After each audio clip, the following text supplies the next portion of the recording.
Banyak orang sebenarnya ingin sukses, tapi mereka yang benar-benar sukses hanya sedikit, sangat sedikit, ya.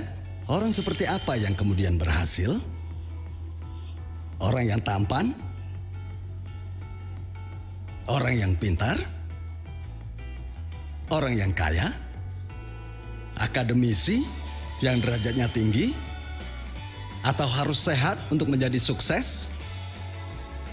Ada cukup banyak dari orang-orang yang benar-benar mau berpikir bahwa seseorang harus memiliki suatu kemampuan untuk berhasil. Nah, bagaimana kalau aku tidak lulus dari sekolah bergengsi, aku tidak pandai di sekolah, dan aku tidak menarik secara fisik, aku bahkan tidak pintar. Itu sebabnya aku tidak mampu berhasil. Banyak yang sudah memutuskan bahwa mereka tidak akan berhasil, bahwa mereka adalah sebuah kegagalan.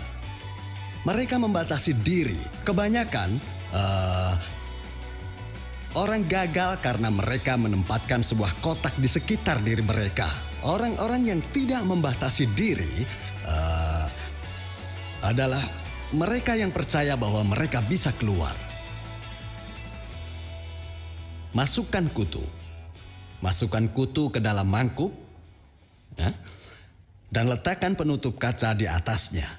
Kutu secara alami suka melompat. Mereka adalah pelompat alami sejak lahir.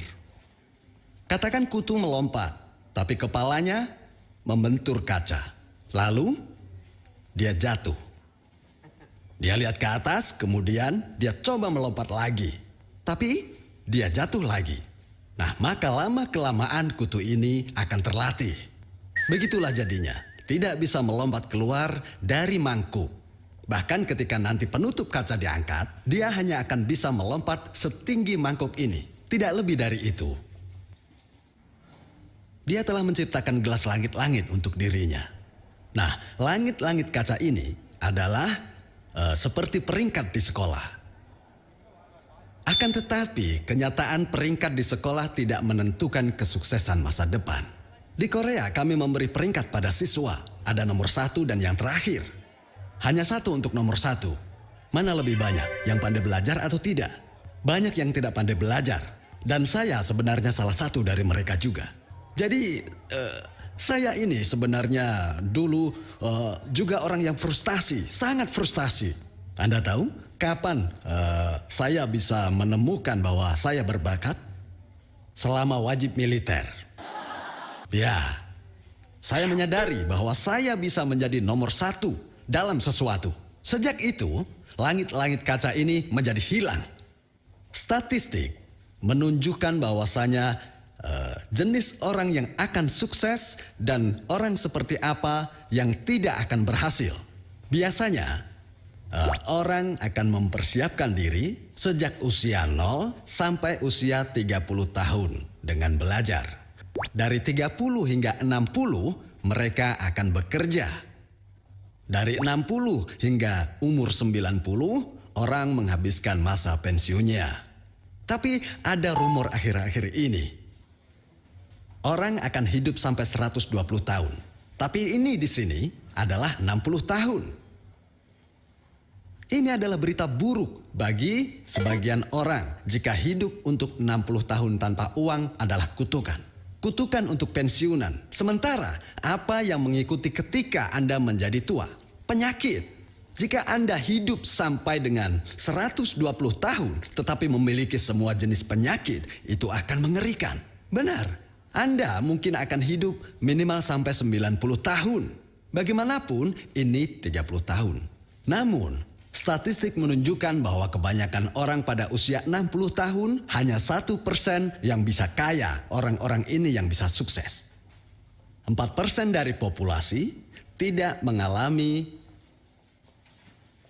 kesulitan keuangan. Mereka tidak kaya tapi tidak perlu untuk meminta bantuan dari orang lain.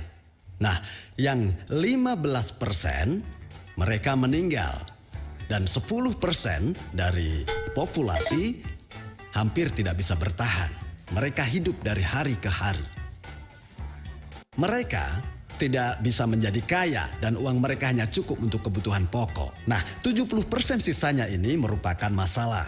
Orang-orang ini menjalani sisa hidup mereka tanpa uang dan pekerjaan. Ini statistik lama dan itu dari negara lain. Jadi mungkin ada sedikit perbedaan angka. Nah, yang penting adalah hanya 5% yang stabil secara finansial. Sisanya 95% tidak berakhir dengan baik. Namun, semua orang mulai belajar pada waktu yang sama. Mereka belajar selama 30 tahun.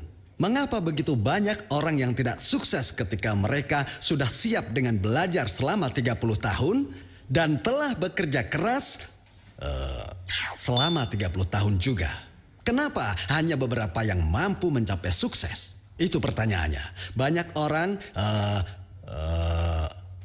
yang mencoba memecahkan pertanyaan ini, dan salah satunya adalah Carnegie. Carnegie ini, dia lahir dari keluarga yang miskin, tapi dia akhirnya menjadi sangat kaya. Bahkan sekarang ini, Yayasan Carnegie melakukan banyak hal untuk membantu orang yang kesulitan. Nah, setelah dia menjadi orang sukses, padahal dia terlahir dari keluarga miskin, dia bertanya-tanya apakah dia jika dilahirkan kembali bisa menjadi orang kaya sekali lagi? Atau apakah dia akan menjalani kehidupan yang gagal seperti orang lain? Dan akhirnya dia menyimpulkan bahwasanya bahkan jika dia dilahirkan kembali dalam keluarga yang miskin, dia bisa menjadi kaya dan sukses biarpun itu terulang 10 atau 100 kali. Kenapa dia berpikir seperti ini?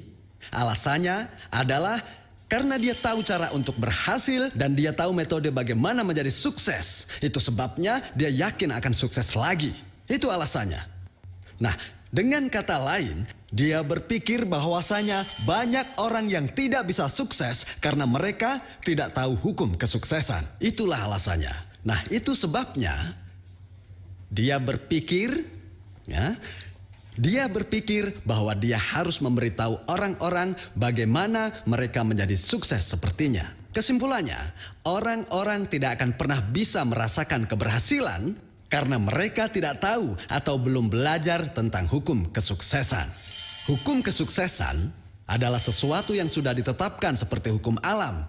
Berarti, hukum kesuksesan sama dengan hukum alam. Dan keduanya sudah ditetapkan. Ini sama halnya seperti hukum pertanian. Apa di antara Anda ada yang pernah bertani sebelumnya? Mungkin Anda mengerti bagaimana rasanya bertani. Apa yang pertama kali dilakukan oleh petani? Beberapa orang mengatakan mereka harus membajak tanah. Ada yang berkata tidak, dia harus menyiapkan benih. Ada yang bilang dia butuh uang untuk membeli benihnya. Dia butuh peralatan pertanian misalnya. Berbeda-beda jawaban mereka. Tapi nyatanya hal pertama yang harus dilakukan oleh seorang petani adalah berapa banyak dari apa yang akan dia tuai nanti. Nah, apa dia akan menuai 10 karung beras? Apa dia akan menuai 2 karung kacang? Atau dia akan menuai 1 karung ubi jalar? Produk akhirlah yang akan menentukan apa yang akan ia lakukan. Benar, proses tanam kacang tanah dan padi berbeda. Sangat beda. Semuanya akan berbeda, termasuk jenis apa yang akan dibeli petani tergantung pada produk akhir yang di benaknya. 10 karung beras yang ada di dalam pikiran petani akan berakhir di mana? Saat panen musim gugur, beras akan pergi ke penyimpanan. Lalu pertanyaannya, dari mana karung-karung beras itu berasal? Itu berasal dari pikiran petani. Jika tidak ada padi dalam pikiran petani, maka 10 karung beras tidak akan pernah ada dan tidak pernah memasuki gudang. Artinya, Anda harus menggambarkan di dalam pikiran Anda akan berada di posisi apa dalam 3 atau 5 tahun di pertanian kehidupan ini. Dan tujuan akhir itu harus ada di pikiran Anda.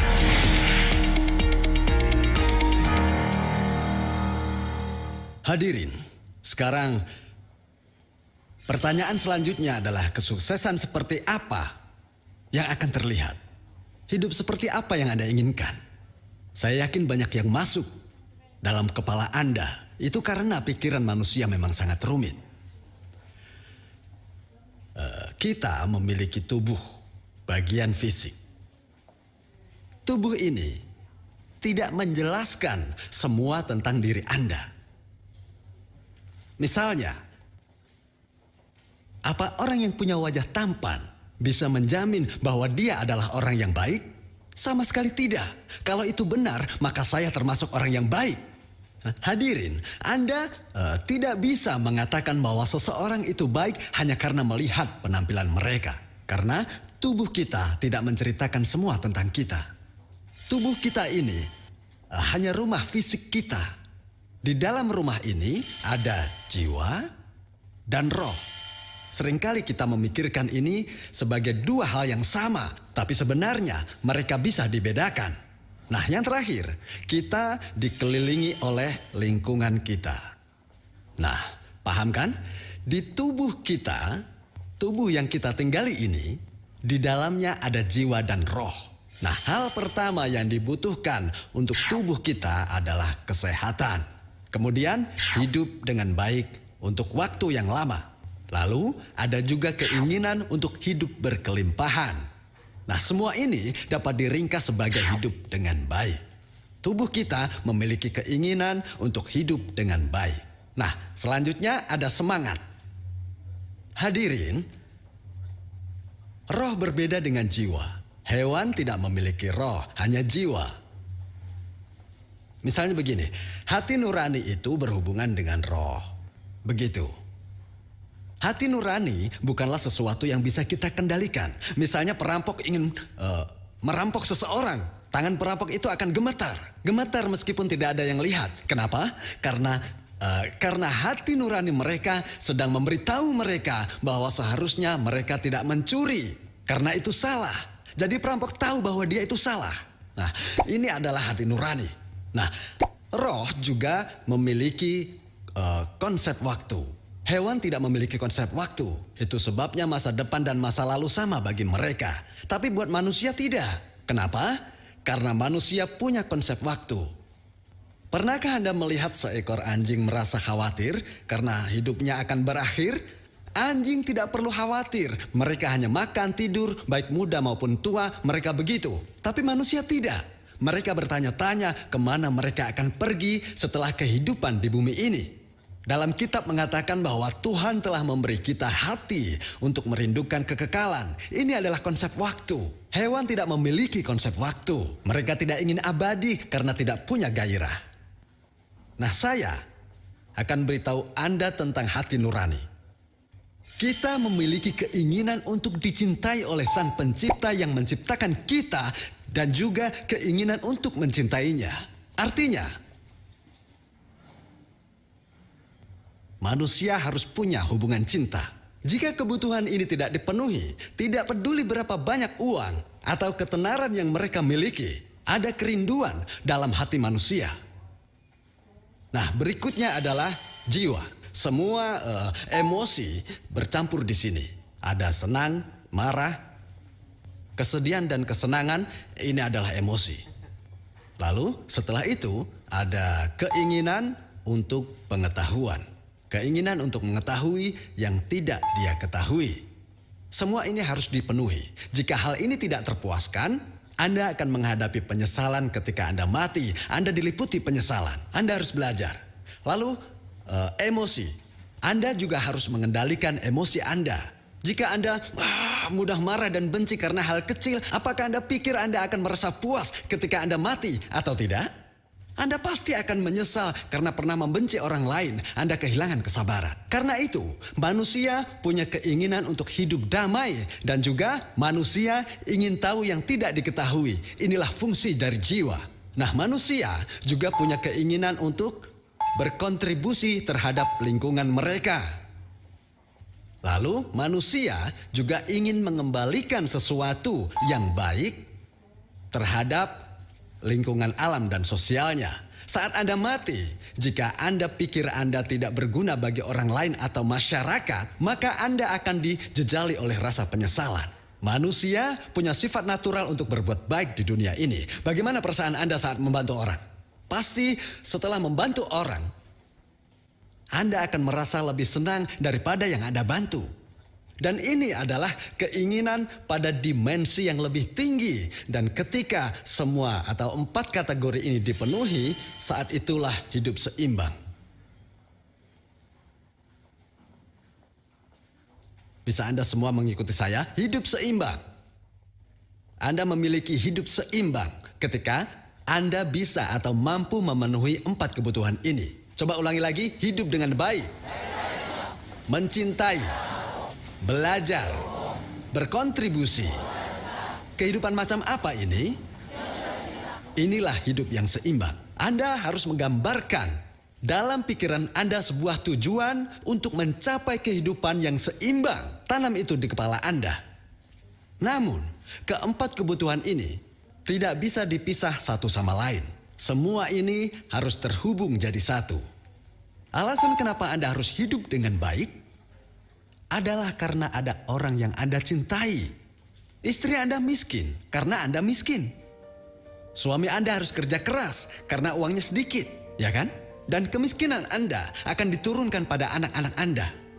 Maka Anda harus hidup dengan baik dan mendapat kesuksesan, bahkan untuk anak-anak Anda. Semua ini saling berhubungan. Anda harus memiliki kehidupan yang baik untuk orang-orang yang Anda cintai. Untuk punya kehidupan baik, Anda harus belajar. Di titik tengah di mana Anda mempertimbangkan keempat kebutuhan ini, dari situlah gairah itu berasal. Orang yang tidak punya gairah di hati mereka, berarti hati mereka dingin. Tidak ada gairah berarti tak punya cinta. Dan Atomy, nah, perusahaan kami tidak mengharuskan Anda memiliki modal. Anda juga tidak perlu punya gelar. Juga tidak memerlukan keterampilan tingkat tinggi. Tidak ada batasan umur juga. Anda mungkin pernah mendengar dari banyak orang bahwa Anda bisa menjadi orang yang berhasil di Atomy hanya dengan bermodalkan gairah. Jika ini memang untuk Anda, maka Anda harus memberi semua yang Anda punya, berkomitmen dan berusaha. Sekarang, Anda mungkin ingin menjadi sukses tetapi Anda tidak bisa karena Anda tidak memiliki gelar atau usia Anda sudah tua. Atau tidak berbisnis karena tidak punya uang. Atau mungkin tidak bisa menghasilkan uang, ya? Karena Anda tidak memiliki keterampilan. Tapi di Atomy ini Anda tidak memerlukan apapun untuk berhasil. Jika Anda punya semangat untuk memberi semuanya, maka Anda berarti orang yang punya api dalam hati. Atau mungkin karena orang yang punya cinta. Jika Anda punya orang yang Anda cintai di dalam keluarga, maka semangat Anda harus mendidih di dalam hati. Bahkan meskipun Anda harus melalui cobaan yang sangat berat. Namun jika Anda tidak punya cinta, Anda juga tidak akan punya gairah. Saya pernah mengalami masa-masa sulit. Saya berhenti sebagai karyawan dan mulai bisnis online. Mal online berteknologi tinggi dengan ratusan ribu produk. Meskipun saya telah mengatur pusat perbelanjaan online, tapi masyarakat belum siap untuk itu. Jadi, selama 3 tahun usaha kami bangkrut. Saya harus menutup perusahaan. Saya harus menjual rumah saya, mobil saya, dan apa saja yang bisa saya jual sampai saya tidak punya apa-apa. Dan ketika perusahaan gagal, seringkali pemimpin perusahaan jatuh sakit karena dia stres. Saya juga mengalami, saya didiagnosis sirosis hati. Teman saya yang dokter menyuruh saya berhenti. Selain itu, keluarga kami pindah ke rumah yang kumuh. Beberapa tahun di sana, saya bisa coba melakukan sesuatu kalau saya sehat. Tapi tubuh saya juga ambruk. Kami harus bertahan hidup dengan gaji istri saya sebesar 15 juta. Saat itu, saya merasa seperti terjebak di dalam gua. Saya merasa berada di dalam lingkungan yang gelap. Secara kebetulan, saya menemukan Hemohim dan produk kosmetik Atomy. Saya tidak bisa bergerak dan saya bahkan tidak punya uang untuk menandatangani kontrak perusahaan. Saya tidak punya apa-apa lagi. Entah bagaimana terlintas di benak saya untuk melakukan sesuatu. Saat saya berbaring di goa, saya berpikir sendiri bahwasanya produk ini memiliki harapan, ada cahaya tipis di ujung goa sana. Sangat sulit rasanya untuk bisa menuju ke cahaya itu karena saya sakit. Dan meskipun saya dikelilingi dengan kegelapan saat itu dan saya menentang segala rintangan, tapi saya tahu bahwasanya saya harus pergi untuk menuju ke cahaya itu. Karena kalau saya berbaring, maka kami harus hidup dengan gaji 15 juta rupiah. Anak-anak kami harus mulai dari bawah. Masa depan mereka dan pendidikannya tidak menentu. Saya tahu bahwa ada begitu banyak orang seperti saya.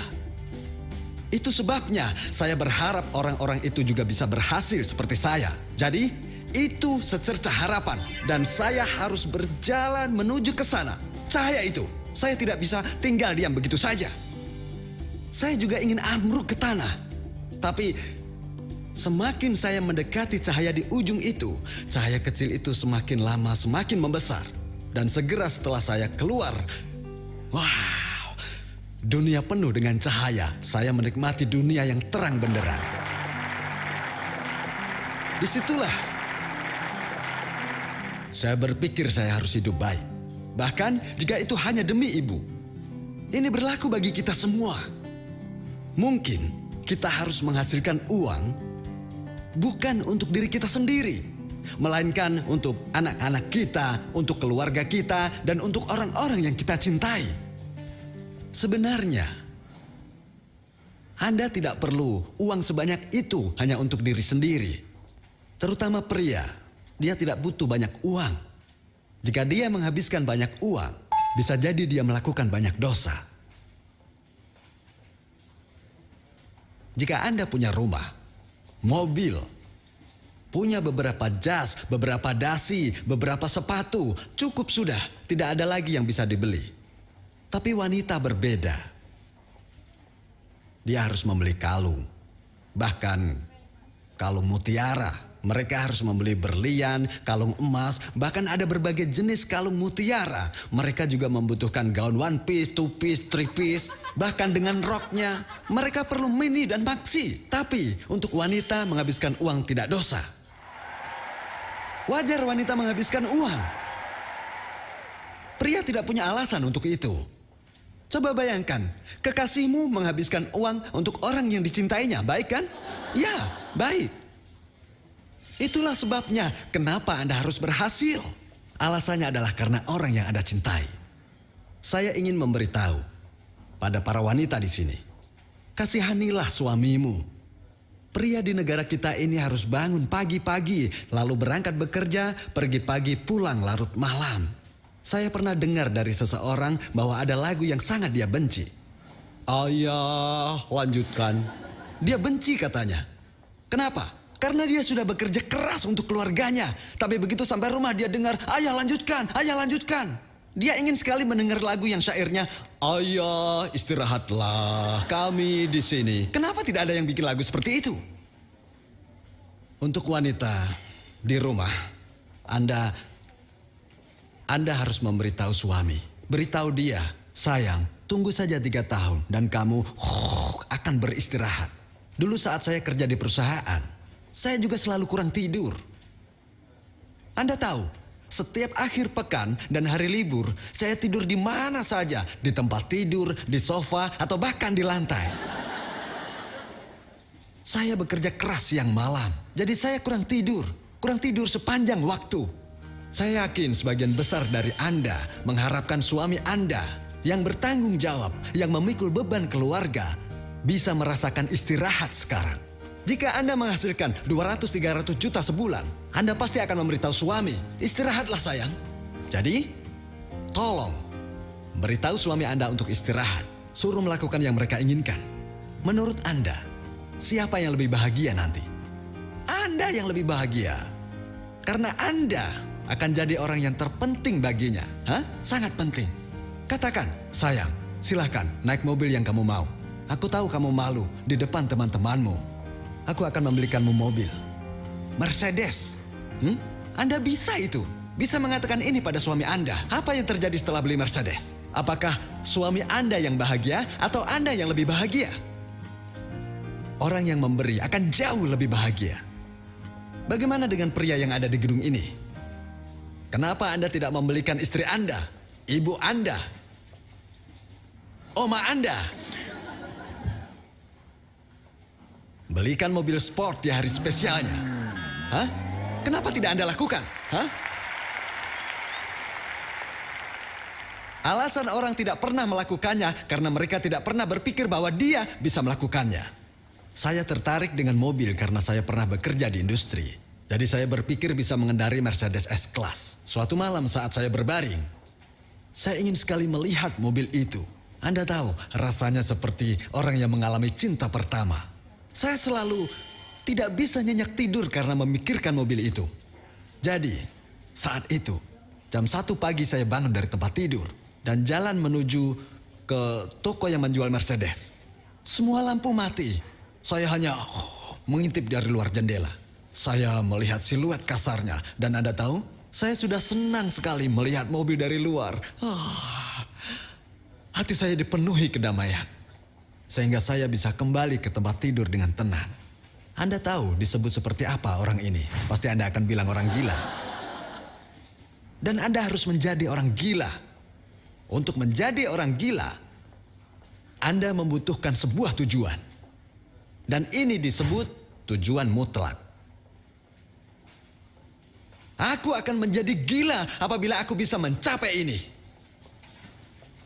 Aku bahkan tidak akan menyesalinya jika aku mati untuk mendapatkan ini. Mati tidak apa-apa, yang penting cita-cita tercapai. Anda harus ada di level ini. Anda harus memiliki tujuan yang tinggi. Pertanyaannya adalah apa yang ada di pikiran Anda sekarang? Inilah prinsip kesuksesan. Anda harus terlebih dahulu menggambar gambaran mental di kepala Anda. Tujuan hidup. Setelah memperoleh kesuksesan. Agar gambaran mental itu menjadi kenyataan dalam 3 atau 5 tahun ke depan. Semua orang akan lihat itu. Dalam 5 tahun, 10 tahun, 20 tahun, atau bahkan lebih dari 20 tahun. Hidup tidak akan berubah dari apa adanya hari ini. Bahkan hidupmu bisa jadi lebih buruk dari sekarang.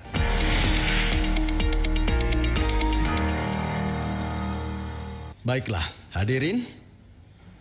Sekarang Anda akan diberi formulir. Dan ini akan menjadi skenario hidup Anda. Tulis nama Anda di formulir ini. Lalu, di sini, di atas lembaran, Anda akan menemukan tanda. Dan pastikan Anda sertakan 1, 2, 3, 4. Semua harus Anda sertakan. Minimal sekali.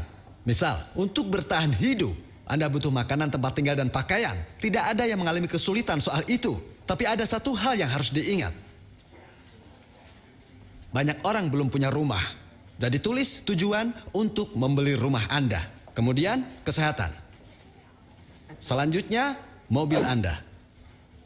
Tulis di sini, mobil. Karena mobil juga merupakan kebutuhan. Selanjutnya, tulis cinta. Tulis juga berbakti. Masukkan juga pekerjaan sukarela. Ini termasuk kontribusi. Selanjutnya, Anda bisa menuliskan untuk pendidikan anak Anda.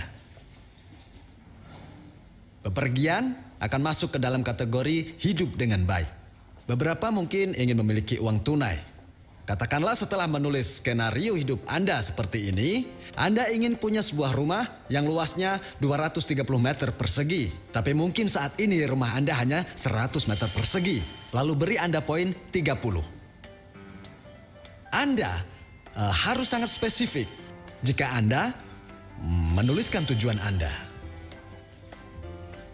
Kedua, tujuan Anda harus terukur.